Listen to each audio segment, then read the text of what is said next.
Lectio Divina. Lectio Divina. Lectio Divina, une émission pour méditer, prier et vivre la parole de Dieu au quotidien. Lectio Divina. Lectio Divina.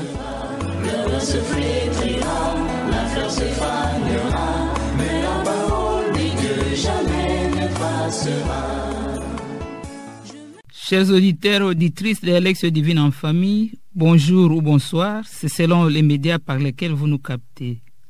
Nous sommes ravis de vous retrouver toujours nombreux pour participer à la Lectio Divine en famille, une émission produite par les Sœurs Filles de Saint-Paul avec la participation des membres de l'Institut Sainte Famille et le concours de Pauline Audiovisuel. La Lectio Divine en famille de ce 15e dimanche de l'année liturgique A porte sur l'évangile de Saint Matthieu au chapitre 13, du 1er au 9e verset, version brève. Pour vivre cette expérience, nous avons dans ce studio quelques membres de l'Institut Sainte Famille, à savoir... C'est la famille Kabongo Guillaume et Hélène Kingumi. Ici présent, Papa Guillaume Kabongo. Thérèse Chibola. Bonjour, chers auditeurs de la Fréquence Bleue. Je me nomme Afé Mutombo, membre de l'Institut Sainte Famille de la grande famille paulinienne. Au micro, Marie-Madeleine Voloko, coopératrice paulinienne. Prions. Seigneur, nous vivons aujourd'hui dans un monde tourmenté, dans une société qui te remet en cause. Toi qui viens à nous avec ta parole, envoie-nous ton esprit pour qu'il ouvre nos cœurs afin de permettre à ta parole de faire son œuvre de vie en nous. Que l'Esprit Saint nous fasse la grâce d'avoir des oreilles qui entendent. Amen.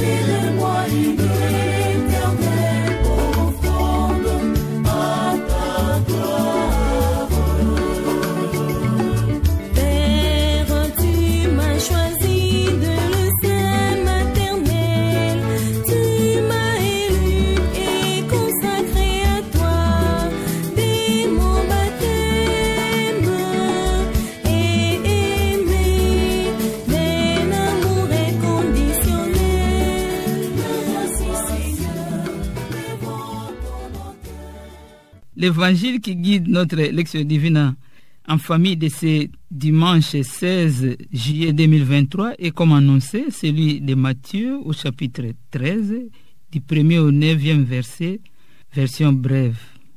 À la lecture de ces passages bibliques, notre attention s'oriente d'emblée sur les différents terrains et les rendements, et aussi avec 3 expériences malheureuses. La semence tombée au bord du chemin et aussitôt picorée. Celle tombée sur le sol pierreux ne prend pas racine et sèche à peine levée. Et celle tombée dans les ronces qu'on croyait tirer d'affaire a bien poussé, mais elle dépérit car les ronces l'étouffent. Les sols pierreux et les ronces seraient-ils les tentations qui nous guettent, les préoccupations du monde et la séduction des richesses qui étouffent la parole pour qu'il n'y ait pas de fruits? Malgré cette impression d'échec, il y a une bonne récolte, la semence tombée sur la bonne terre qui donne 100, 60, 30, pourvu que chacun produise selon ses capacités, selon ses possibilités. La bonne terre, c'est notre cœur.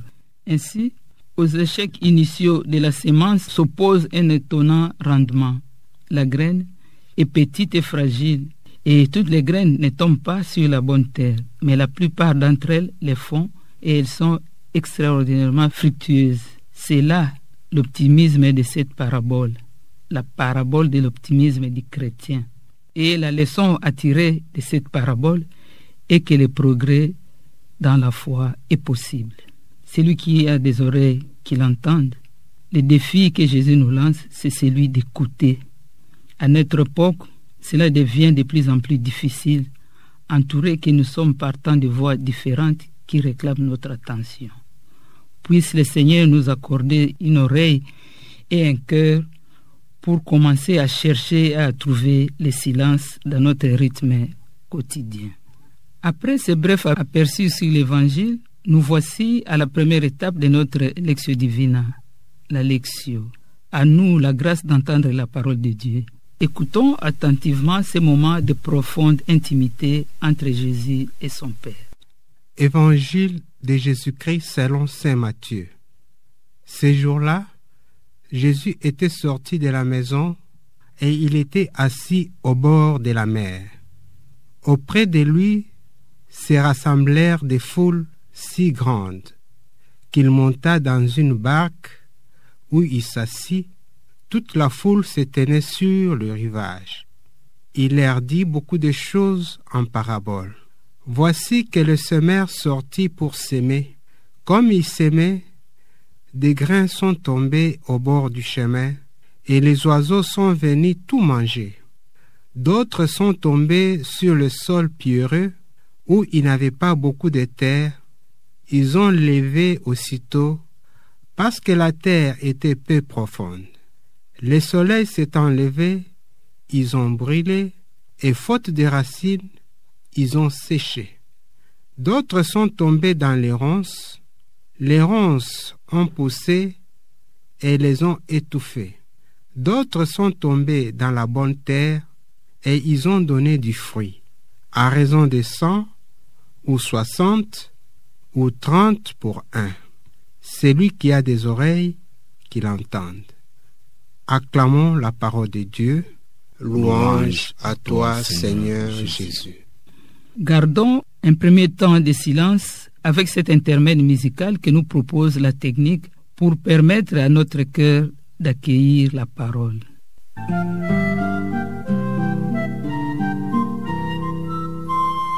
Dieu d'amour, viens semer ta parole. Dieu d'amour, fais mûrir les épis du royaume.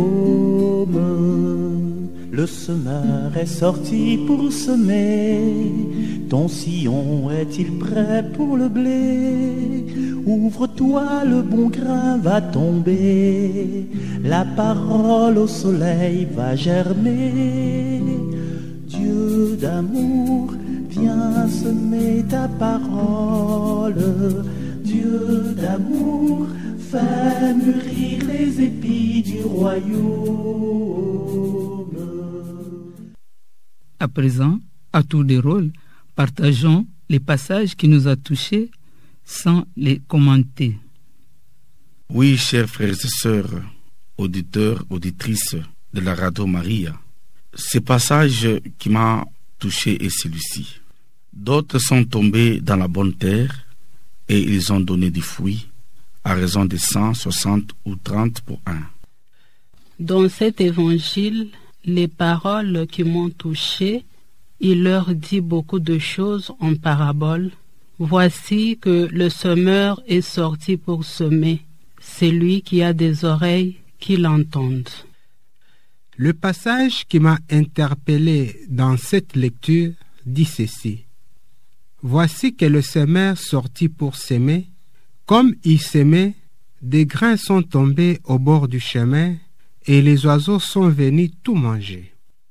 Cet échange nous amène à la méditation, étape où la parole entendue est méditée. À présent, dans une attitude de recueillement, partageons les fruits de notre méditation. Jésus me rappelle que je dois être une bonne terre, que je dois être à son écoute, et que toute parole que j'entende de la part de l'Église doit nécessairement donner du fruit. Et ça doit être des fruits qui doivent être des multiplicateurs. Autrement dit, ça doit me donner une image où je dois refléter que je suis sur la ligne, sur la voie tracée par le Christ.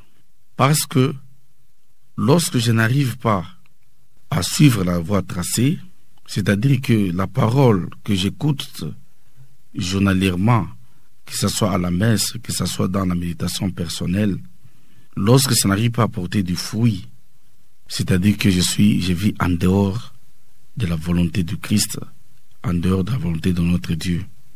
Et d'autres recommandations de frères et sœurs avec qui je vis, dans le milieu professionnel et partout où je passe. Et en définitive aussi, en tant que père de famille, je dois être volontaire lorsque je reflète l'image, la vraie image du Seigneur, vis-à-vis de mon épouse, vis-à-vis de nos enfants, afin que cette parole puisse poursuivre sa route. Amen. Humainement parlant, ce semeur n'est pas un bon semeur. Son histoire est un peu drôle. Il sort pour semer ou, à mon avis, il semble un gaspilleur. Car avant d'arriver où il va semer, il gaspille la semence en route. En plus, il va semer sur un terrain qu'il n'a pas préparé, non labouré. Il n'enlève pas les pierres, les épines et les ronces sont là, mais il jette la semence. C'est un échec. Mais Jésus, lui, n'a pas ma logique. Il jette la parole, la semence, partout. Sa parole n'a pas de frontières, ni d'obstacles. Pour arriver où il veut, sa parole trouve le chemin. Et ce chemin la dirige vers mon cœur. Mais c'est moi qui crée des obstacles à cette parole.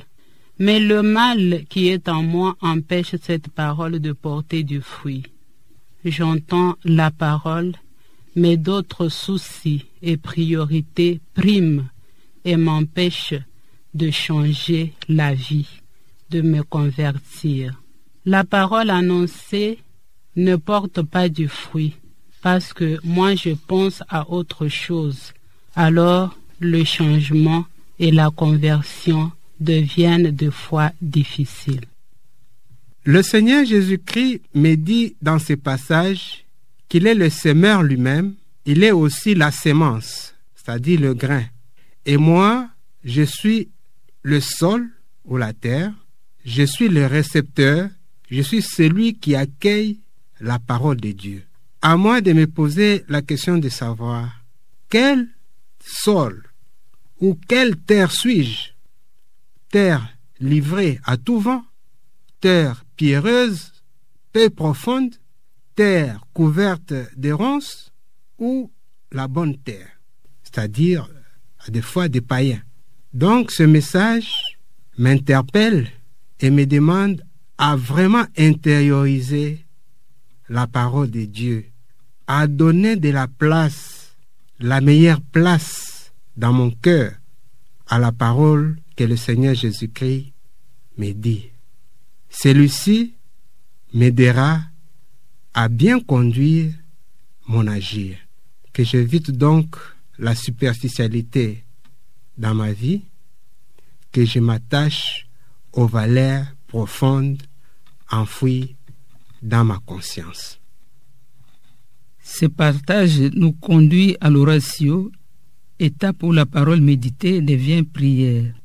À présent, adressons nos prières au Seigneur, toujours à tour de rôle et en commençant par la lecture du passage qui nous a marqués.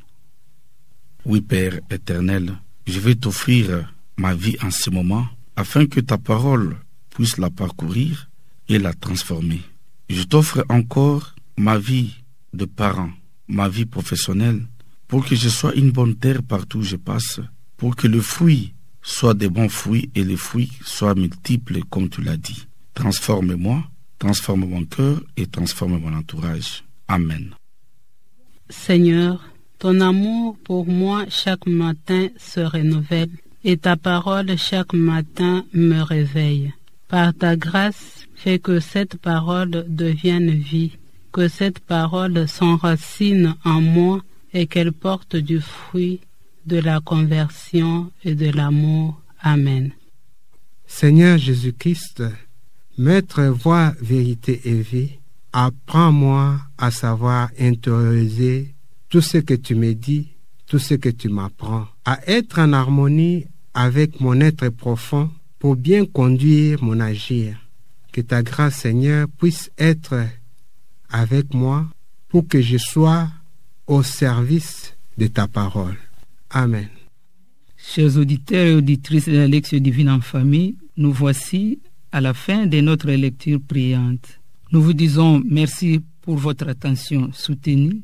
Nous disons également merci à tous les membres de l'Institut Sainte Famille qui ont contribué à la production de cette émission.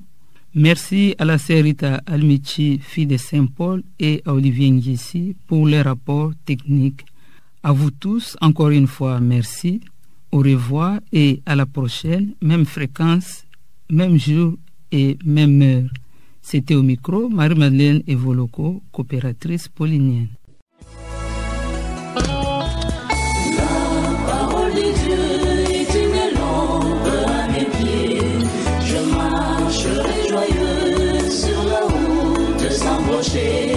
Lectio Divina. Lectio Divina. Lectio Divina, une émission pour méditer, prier et vivre la parole de Dieu au quotidien. Lectio Divina. Lectio Divina. Le se flétrira, la fleur se fanera, mais la parole dit que jamais ne passera.